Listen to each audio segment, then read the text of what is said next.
Comment on va te faire ça? Hola! C'était pas mal ça. Vas-y, Hola!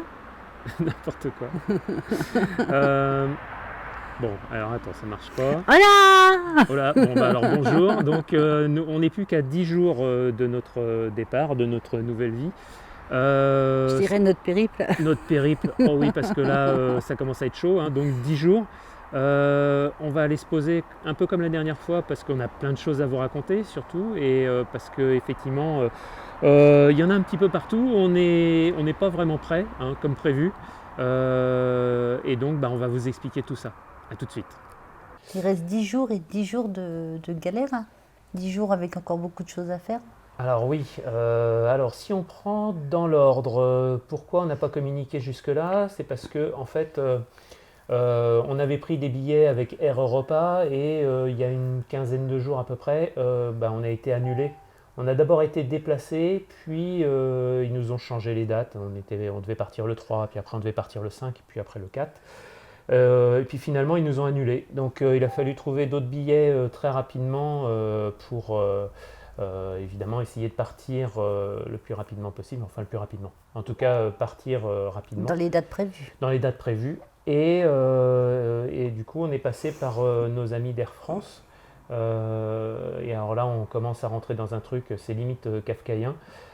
C'est-à-dire que en fait, c'est Air France qui nous fait voyager, enfin chez qui on a pris nos billets. La seule chose, c'est que c'est Aéromexico qui va faire Le le transport. transport. Alors pourquoi pas, hein, c'est pas là le problème. C'est surtout que quand j'ai pris les billets, évidemment, on voulait emmener le chat avec nous et on a un souci, c'est que le chat, ils nous ont dit, bah, chez Air France, ils nous ont dit, bah, c'est pas grave, vous l'inscrirez après, on va déjà faire les trois passagers et ensuite vous pourrez l'inscrire. J'ai rappelé Air France. Air France m'a dit bah non, en fait, nous on peut plus parce qu'on n'a pas accès à cette commande, hein. Ça, vous avez commandé chez nous, mais maintenant c'est parti chez Aéromexico.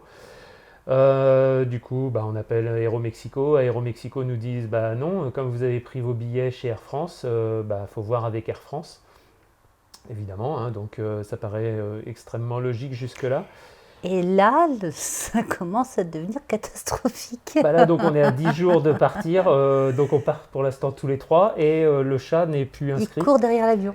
Pour l'instant, voilà. Donc la dernière idée en date, c'est qu'on aille à l'aéroport le jour du départ pour inscrire le chat, un peu comme avec les bagages, etc. La seule chose, c'est que s'il y a d'autres animaux Dans dans l'avion. l'avion, ils ne sont pas obligés de prendre le chat aussi. Donc alors en discuter pendant allez, une bonne demi-heure avec Aéromexico, Air France, etc. Ça n'a pas été très agréable d'ailleurs. Bah, non, il y a un moment où il faut arrêter d'être rigolo. Et donc, ce qui s'est passé, c'est que je leur ai dit, bah, faut bien trouver une solution à nos amis d'Air France, hein, puisqu'on prend les billets chez eux, mais ils sont responsables de rien. Donc, bah, la dernière en date, c'est que donc on peut aller à l'aéroport bah, demain et puis essayer d'inscrire le chat, lui faire une réservation, mais il faut aller directement à l'aéroport et directement chez Air France. Alors là, on va y aller, hein, mais j'y crois pas une seconde. Bon, on verra bien comment ça se passe. Voilà, ça c'était le premier point qu'on voulait aborder. La grande question, Les qu'est-ce qu'on met bagages? dans les valises? Ah ouais. Bah, alors les bagages, comment Ça, dire? c'est une grande question. Qu'est-ce qu'on va emmener dans les valises? Ouais, alors là on a un vrai souci, c'est que là pour l'instant on n'a qu'un bagage chacun qui est enregistré, donc on a un peu le même souci que pour les billets. Il va falloir qu'on se renseigne puisque on ne peut pas les rajouter via internet comme sur des billets normaux.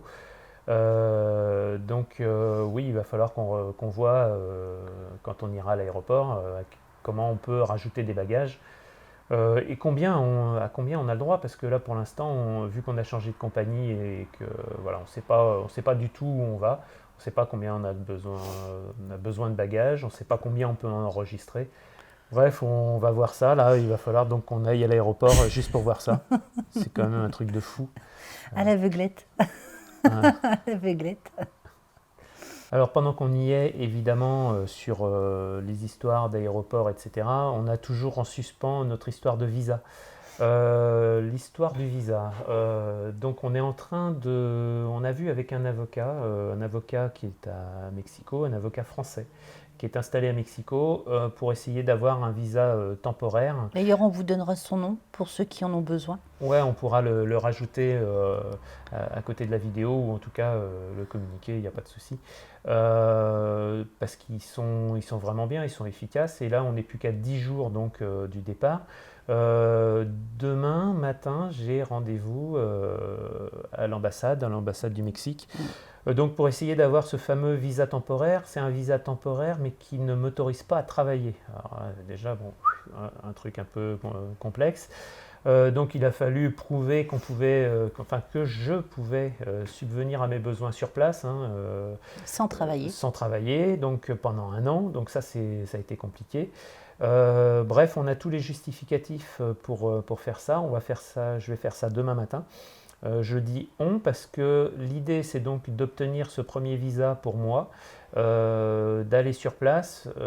Une fois qu'on a obtenu ce visa qui se délivre peut-être dans la journée ou dans les 48 heures, ici en France, on a, je crois que c'est, je ne sais plus si c'est 30 ou 60 jours pour rentrer au Mexique. Et là, on aura 30 jours pour valider ce visa d'un an. Et donc, une fois qu'on a ce visa d'un an, je pourrai rattacher Séverine. Donc, on pourra lui demander aussi un visa d'un an. Et en cascade, une fois qu'on aura obtenu ce visa pour Séverine, on pourra aussi obtenir celui pour Valère. Alors, il ne faut pas s'inquiéter, ça c'est juste parce que Valère n'est pas le fils de Stéphane. Oui, sinon on aurait pu faire Si les deux. vous bouts, êtes hein. mariés et que vous avez les enfants ensemble, ce problème ne se pose pas. Oui, c'est vrai. Alors, pour ceux qui voudront évidemment aller au Mexique, mais a priori dans pas mal de pays, moi j'ai appris un nouveau mot quand même, c'est apostiller, j'avais jamais entendu. Et je pensais que c'était un truc dérivé de l'espagnol, parce que c'était l'avocat qui me parlait d'apostiller. Donc en fait, apostiller, c'est qu'il faut aller à la cour d'appel de Paris, dans notre cas, pour avoir une validation. Enfin, ils vont mettre un tampon qui est un apostillage prouvant que les documents qu'on va amener Sont réels. sont vrais. Et du coup, ça correspond. Alors, c'est pour les actes de naissance, pour les actes de mariage. Enfin, il y a tout un tas d'autres documents qu'on peut aussi apostiller. Bon, voilà, c'est important de savoir parce que du coup, bah, c'est pareil dans notre périple, donc à 10 jours, parce qu'on n'avait que ça à faire, il va falloir aller au tribunal, enfin à la cour d'appel de Paris, pour faire apostiller nos trucs avant de partir, puisqu'on va nous demander nos actes de naissance sur place apostillés. Bon, alors nous, ça nous a obligés déjà à faire des petits allers-retours. Moi, je suis déjà allé dans le Val d'Oise pour récupérer l'acte de naissance tout de suite, parce que sinon, c'est sous 10 jours qu'on vous l'envoie, donc c'est un peu compliqué. Celui de Séverine, bah, du coup... Il faut aller à Reims, donc on est à 400 km. Enfin, 200 aller et 200 retour. Celui de Valère, bah, Paris, donc voilà. On peut peut-être en profiter demain d'aller à la mairie de Paris pour demander pour lui. Alors c'est bien, du coup, demain, ça veut dire commencer par la cour d'appel, pas la cour d'appel, par le consulat. Le consulat à 9h30, j'ai rendez-vous au consulat à 9h30. Après, ça voudrait dire donc aller chercher l'acte de naissance de Valère à Paris aussi, donc ça va encore. Après, dans la foulée, peut-être monter jusqu'à Reims, puisque Peut-être du coup, de Paris, on n'est plus très loin. Oui, 200 Il faut juste s'assurer kilomètres. que la mairie est ouverte avec le Covid. C'est ça. Et puis après, en revenant, on va passer par Charles de Gaulle, qui est jamais qu'à 80 km de chez nous, à l'aéroport, donc pour essayer d'avoir notre fameux billet pour le chat. Et puis les bagages supplémentaires. Et puis voir pour les bagages supplémentaires. Parce que là, effectivement, on en est toujours au même point, les bagages.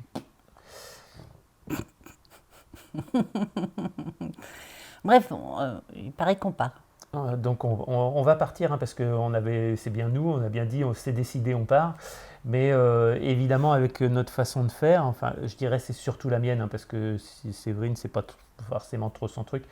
Mais évidemment, tout va se faire à l'arrache, dans le désordre, et évidemment dans la sueur, parce qu'il va falloir rendre cette maison aussi. C'est comme ça qu'en règle générale, quand on part en vacances, moi, j'ai oublié toutes mes affaires.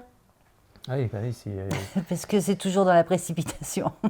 Ouais, mais après, voilà, a priori ça fonctionne. Là, on verra déjà si ça fonctionne pour le visa. Si ça fonctionne pas pour le visa, on restera sur ce qu'on s'était dit, c'est-à-dire 6 mois au Mexique et puis après on verra aller 6 mois ailleurs. Bon, quelque part, ce serait chiant, mais bon, pourquoi pas. Pourquoi pas? Après tout, ça nous permettrait de découvrir d'autres endroits. Oui, allons-y, soyons fous. N'hésitons pas. Après le Mexique, qu'est-ce qu'on va faire? Miami, Miami, le Belize. comme ça là-bas j'apprends l'anglais. Ah ouais, bah ouais, il faut que je me mette à l'anglais et puis à l'espagnol aussi. Alors, Séverine, on fera une vidéo vous montrant un petit peu bah, voilà, quand elle fait ses cours, parce que c'est quand même assez royal. On part au Mexique, on est ici. Séverine prend des cours avec une personne qui se trouve sur l'île Saint-Martin, donc pas très très loin du Mexique finalement. Donc par Skype, voilà, elle donne des cours d'espagnol pour après se retrouver là-bas au Mexique avec sa prof d'espagnol. Bref, pourquoi faire compliqué quand on peut faire simple? Bah nous, c'est plutôt pourquoi faire simple quand on peut faire compliqué. Alors ensuite, évidemment, il va falloir qu'on rende la maison. Donc on a vendu beaucoup de choses sur Le Bon Coin, sur Facebook aussi, on a vendu pas mal de choses. On a vendu la Volvo. Bon, voilà, ça on a vendu. On a vendu la moto. La moto, ouais, j'ai vendu ma moto. Il a vendu sa moto à contre-cœur. Alors la moto, ça faisait quand même 5 ans qu'elle était dans le garage et qu'elle prenait la poussière, ça ne me dérangeait pas trop. Le problème, c'est que donc pour la vendre, il a fallu qu'on remette une batterie pour voir le nombre de kilomètres. Et bon, bah, effectivement, j'ai fait l'erreur de la démarrer. Et quand je l'ai entendu souffler un petit peu, j'ai dit là quand même, c'est un peu harakiri quand même. Mais bon, on a vendu donc le 800 VFR. Tant pis, on verra. Alors, si un jour on a de l'argent là-bas, En plus, on est achètera des autre vendeurs chose. sympas parce que malgré tout, on va faire des kilomètres pour faire les actes de naissance, pour faire tout ça. Mais on a fait aussi énormément de kilomètres pour vendre nos affaires. Ouais. Là, par exemple, la semaine dernière, on était à Toulouse. On a vendu un PC, Pour vendre un PC. un gros PC. Hein. Le gars a payé le déplacement, mais un gros PC. La moto, on est monté dans le nord pour la vendre. Au-dessus de l'île pour vendre la moto, donc il a fallu louer un camion. C'est pareil, le mec a pris En fin de compte, on en est charge le vendeurs camion. et déménageurs. Et livreur. Et livreurs aussi. On fait Amazon en fait sur notre maison, Ouais. sur nos Et ventes. puis, comme Amazon, hein, la veille pour le lendemain. Ah oui, c'est à peu près ça. Ouais. On a des canapés aussi qu'on a livrés. On leur fait concurrence. Enfin bon, bref, on a livré pas mal de choses. On a vendu beaucoup de choses. Il nous reste encore, une grande armoire grosse informatique. armoire. Sinon, il va falloir se la trimballer. Qu'est-ce qu'on a encore Après ça, on n'a plus énormément de choses parce qu'on a dit qu'on gardait quand même notre fameux 2-3 pièces pour le cas où ça se passerait mal au Mexique. Et à ce moment-là, il faudra s'il faut qu'on revienne, au moins qu'on ait quelque chose en rentrant. Donc ça, oui, c'était important pour nous de se garantir ça. Alors évidemment, quand on dit on se garde ça, oui, d'accord, mais on stocke ça où? Pour l'instant, évidemment, on n'a pas de garde-meuble. Disons jours que de départ, c'est logique. j'en avais trouvé quelques-uns, mais Stéphane à chaque fois m'a dit mais on a le temps. Bon. Là maintenant on est à 10 jours, on n'a plus le temps. Bon, bref, donc on a trouvé des solutions qui ne sont pas forcément très chères pour l'instant. On va voir un petit peu, on va faire des demandes demain aussi, parce qu'on n'a que ça à faire. Autant tout faire demain, et puis demain on condamne la journée, on est tranquille. Ah ben ça, je te garantis qu'elle est déjà condamnée, celle-là. Moi je ne l'avais pas prévu comme ça, mais bon, maintenant moi non oui. plus, oui. Oui, parce que alors, évidemment, la grosse blague aussi, c'est que ici, on a quand même un petit peu de boulot qui reste à faire, un petit peu de montage, de petites vidéos qui nous restent à faire. Et puis, évidemment, puisqu'on a pris sur place, on n'en avait pas parlé, ça peut-être, de ce qu'on allait faire sur place. Qu'est-ce que tu veux dire? En fait, qu'est-ce qu'on va faire comme boulot sur place? On n'est pas censé travailler. Hein. Ah ouais, alors ça c'est pour les autorités mexicaines, mais si on regarde la vidéo, on est mal. Pour les gens qui nous suivent, il ne va pas nous arriver grand-chose. Au pire, je te dis, on sera touriste. Voilà, c'est pas grave. Touriston in vacances, je dis toujours. Oui, en plus, ici le boulot va continuer. Les gens vont continuer à bosser pour nous. Et puis sur place, pourquoi on est parti au Mexique, enfin pourquoi on part au Mexique, c'est parce que j'ai trouvé une franchise à reprendre, qui est un gros site internet franco-américain. Il couvre le monde entier et donc nous on va reprendre toute la partie péninsule du Mexique. Alors ça représente Quintana Roo, Yucatan, etc. Et sur ce site-là, on a 120 villas gérées pour faire de la location, et c'est des locations de villas de luxe. Et donc bon, on a commencé à se former pareil à distance sur le site. On a commencé à communiquer un petit peu dessus, mais la chose à laquelle on ne s'attendait pas, c'est qu'on allait avoir des demandes. Et donc là, on a régulièrement des demandes de villas, et ça prend un temps fou finalement de valider que les villas sont bien disponibles pour les dates demandées, valider plusieurs villas, parce que voilà, pour les gens, c'est mieux de leur présenter plusieurs villas. Et puis préparer les devis, préparer les photos, etc. etc. Et du coup, ça prend un peu de temps. Et donc ça, c'était pas prévu non plus dans notre organisation. Dans notre organisation. Qui n'en est pas une. Ah oui, c'est ce que j'allais dire, ouais, parce que l'organisation, si on mais en avait une, ce serait... Dans notre désorganisation. Voilà, dans la désorganisation. Il y a plein de choses qui se greffent en plus. Voilà. Alors après... Aller chez le médecin. Faut qu'on aille chez le médecin ? Bah moi, en tous les cas. Ah oui. Ouais, il faut aller chez le médecin pour récupérer tes médocs, ouais, ça c'est sûr, c'est important. Alors après aussi, puisqu'on en est sur le registre médical, les histoires du Covid, etc., est-ce que c'est dangereux d'aller au Mexique, etc. Il paraît qu'il y a des meurtres aussi au Mexique. Enfin, nous, on s'est fait cramer quand même notre poubelle au coin, juste devant chez nous. Devant chez nous, dans le champ. Avant-hier soir. Bon, bref. Ils ont cramé des poubelles. Ils sont venus la chercher, on ne l'a même pas entendu. Alors on est quand même dans un petit village. On est à 10 mètres dans un village. Il y a 3 maisons, machin, et on s'est fait cramer notre poubelle. Alors bon, ça c'est pas ultra violent, etc. Je pense qu'il y a un peu de violence à Paris ou à Melun quand on y va. Donc bon, finalement, la violence, il y en a un petit peu partout. Dans le Quintana Roo, a priori, il y en a un petit peu, mais ça va, ça reste raisonnable. En tout cas, c'est pas pire qu'ici. Et sur la partie Covid, nous on regarde, alors c'est assez sympa, il y a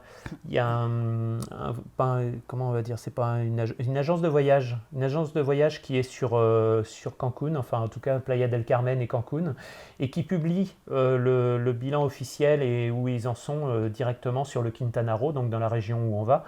Et alors pour tout dire, là ils ont rouvert les plages, donc c'est que ça va pas si mal que ça. Ils ont de moins en moins de gens qui sont contaminés.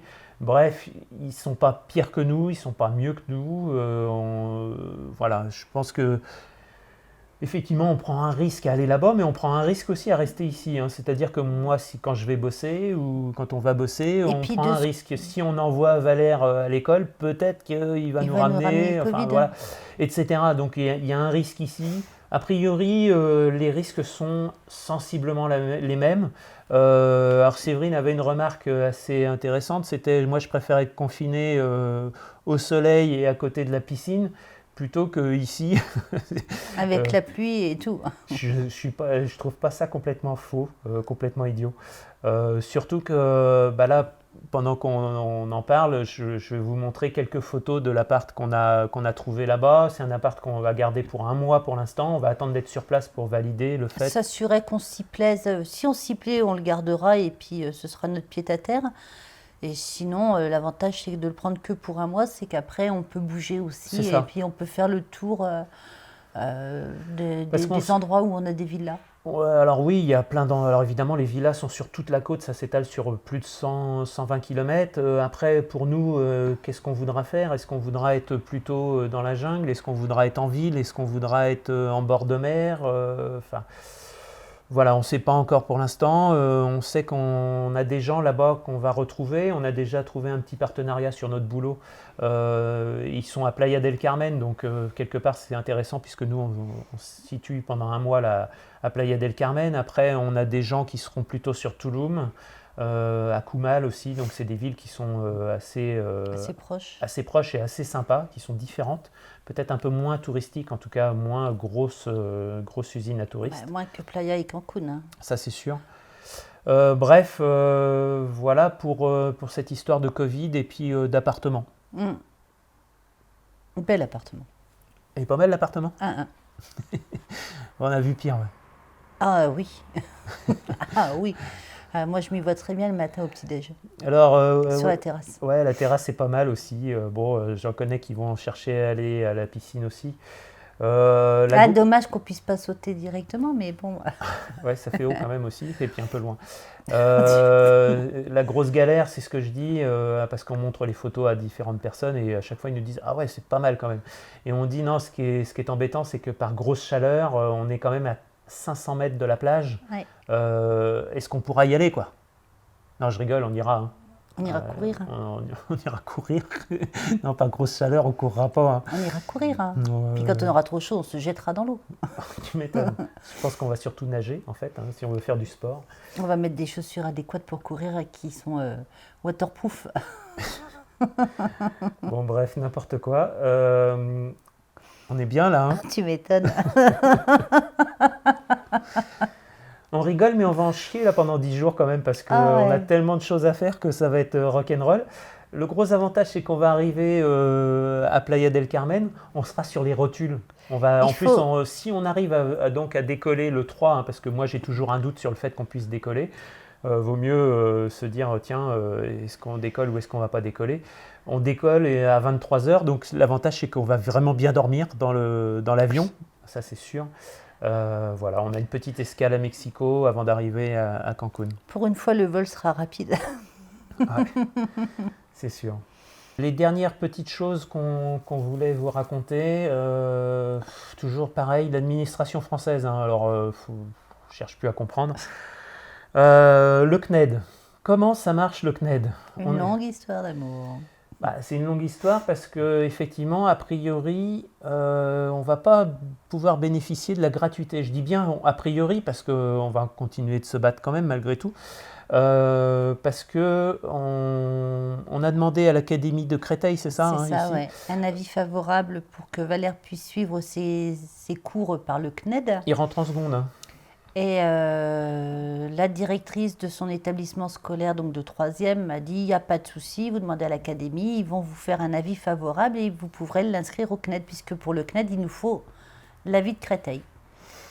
Et donc l'avis de Créteil nous répond, qui nous donne un avis défavorable pour que Valère suive ses études par correspondance.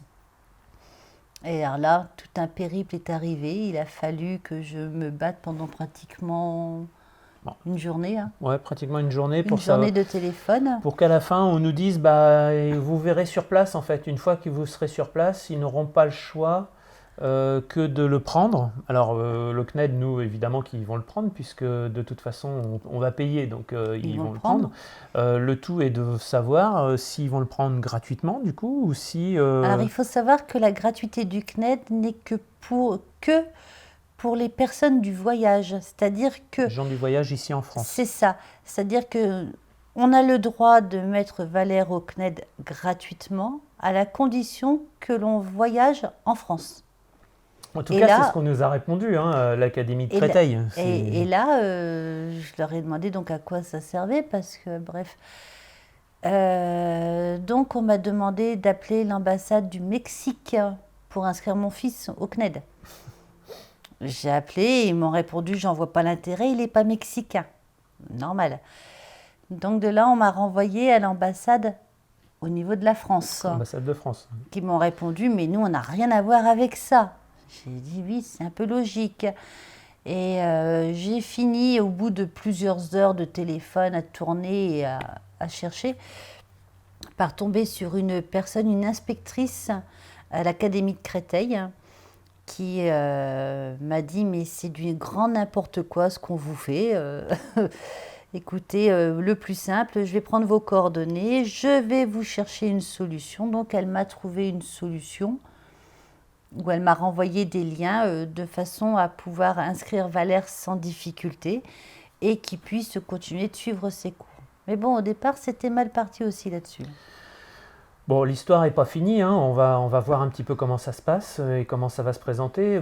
Le gros avantage, on en avait déjà parlé dans l'autre vidéo, c'est que nous, on a pu valider avec Valère qu'il pouvait suivre ses cours à distance pendant le Covid, hein, parce que quand on a été confiné, Il a bossé, il a fait ses cours, il a tenu la distance. Donc on pense en tout cas qu'il doit pouvoir le faire de là-bas.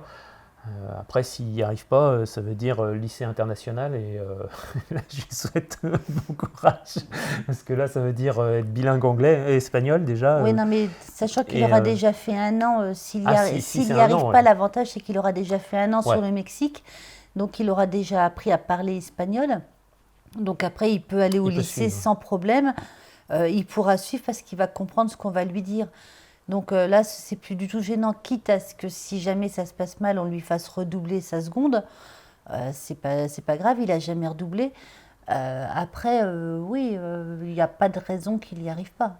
Il va suivre des cours en français, donc il n'y a Ouais, pas de ouais. raison qu'il n'y arrive pas. Non, non, mais c'est plus violent. Enfin, c'est différent quand même de reprendre dans un lycée international. Et puis Ça doit être plus l'avantage, chaud, c'est que quoi. ma prof d'espagnol Oui. va pouvoir aussi l'aider en cours de route s'il y a des soucis sur Alors, quoi que ce soit. ce qu'on s'est dit aussi, c'est que évidemment, s'il suit les cours du CNED, ça veut dire qu'il va passer beaucoup de temps enfermé sur son ordi et à suivre ses cours ou à bosser tout seul dans son coin. Donc, on va essayer de lui trouver des activités et des choses à faire de façon à ce que Est-ce qu'il effectivement, côtoie des gens? voilà, qu'il soit au Mexique, quoi, qu'il soit pas enfermé dans sa piole quelque part. C'est pour ça que pour la location aussi, au départ, je voulais une maison et tu m'as dit non, non, on va prendre plutôt en résidence. Hmm. Comme ça, au moins au bord de la piscine, il peut côtoyer du monde Il va et croiser des gens, ouais. Enfin, à il va condition commencer à que parler. Il faut qu'il y ait des jeunes. faut qu'il y ait des jeunes. Et puis en ce moment, avec le Covid, est-ce qu'il y a beaucoup de gens dans cette résidence? On n'en sait rien. Voilà. On sait que les touristes, a priori, représentent à peu près, enfin, ils ont rouvert pour les touristes à 30% à peu près, que ce soit dans les hôtels, etc. Il y a encore beaucoup de sites touristiques qui sont fermés.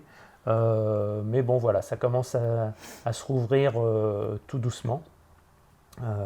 Voilà, apparemment, ils ont été un peu moins touchés dans la péninsule que sur Mexico. Bon, voilà, c'est ça qui nous rassure un petit peu. Voilà, et dernier point qu'on voulait aborder, bah, effectivement, c'est il a fallu qu'on fasse aussi des au revoir Ouais. aux cousines. Donc on était chez ma cousine sur la Côte d'Azur, hein. C'est un triste au revoir, hein. La Côte d'Azur, quand même, en plein été, c'est pas négligeable. Ça a été dur, hein, c'était très dur. Alors Après, c'est pareil, sur place, on a croisé aussi des gens qui vont investir là-bas au Mexique. ouais. Et voilà, et on risque d'être partenaires, hein. C'est des Français qui vont investir dans des villas, a priori, en tout cas 5-6 villas. Et voilà, on risque d'être partenaires avec eux. On va les retrouver au mois d'octobre, a priori, au Mexique. Donc voilà, on a fait d'une pierre deux coups, hein. On a dit au revoir.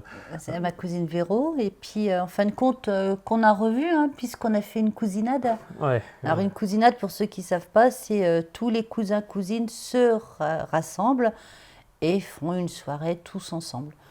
voilà, c'était 4 jours, hein. C'est ça, on a fait 4 jours donc tous ensemble. À Nantes. Où là, on a dit au revoir donc, à ma cousine Véro pour une deuxième fois, hein, sa fille, à Lydia, Annabelle. Et Voilà, c'était un au revoir, quoi. c'était un au revoir. Un peu triste les au revoir, mais bon. Oui, moi j'en ai fait beaucoup moins. Du coup, moi ça a été un peu plus tranquille, on va dire. Ouais. Il n'y a pas eu de au revoir. Donc comme ça, on est tranquille. On n'est pas gêné. On risque pas de pleurer. Bon, voilà. Donc ce qu'on va faire, c'est qu'on va évidemment vous tenir au courant là sur les 10 prochains jours, parce que là, je pense que c'est là où ça va être le plus tragicomique. Déjà demain, l'histoire du visa, on vous racontera comment ça s'est passé. Le visa, les différents périples pour aller récupérer les Demain- extraits d'actes de naissance, les bagages, le chat, enfin. On essaiera de vous faire une vidéo au fur et à mesure qu'on vous mettra après, promis juré ce coup-ci, de notre périple de la journée de demain entre Paris, Reims, Orly, non Charles de Gaulle. Ouais, c'est Charles de Gaulle. C'est ouais, Charles faut de pas Gaulle, se c'est gourer. plus Orly. Si on va à Orly, on est mal. Et jusqu'au moment où enfin on va pouvoir retourner sur notre canapé, se poser tranquille, parce qu'on n'a pas grand-chose à faire en réalité. Mais non, on n'a pas grand-chose à faire. Moi, il faut que je réponde à une demande donc de villa C'est une villa pour 10 personnes. La demande, c'est 10 personnes pour 14 jours À partir du 22 décembre. à partir du 22 décembre, a priori 22 ou 23 décembre, je ne sais plus. Donc là, effectivement, il faut que je valide les prix, que je valide les disponibilités. Et tout ça se fait évidemment entre la France et le Mexique. Mais bon, c'est grisant parce que c'est pas la première demande qu'on a. On commence à avoir des demandes. C'est super sympa. On n'est pas encore sur place. Et déjà, il y a des gens qui souhaitent louer des villas. On attend une réponse sur une autre. Donc voilà, c'est intéressant et c'est grisant, on va dire. Autre chose? Non. Alors Non. sur ce... Hein? Non, rien d'autre. Bon, en tous les cas, demain, on vous fait une petite vidéo au fur et à mesure du De notre périple? périple De toute façon, papier d'État.